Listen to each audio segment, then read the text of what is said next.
मी कासवाची आणि कासवाची गोष्ट सांगतो. एक कासव होता, त्याच्या उंडसला गेला. एक ससा होता, त्याला टोपलीत डालून नेलं.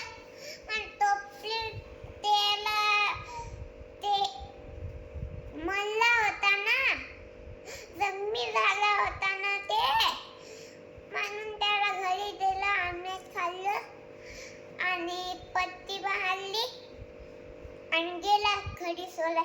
घडी सोलता सोलता एक पक्षी आला त्या कासवाला खायला. कासवाला खायला आला तर ते नदीत पाडलं.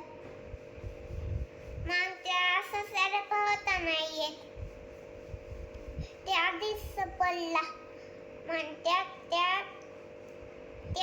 त्याच्या मित्रानं त्याची जान वाचवली, म्हणजे जीव वाचवला.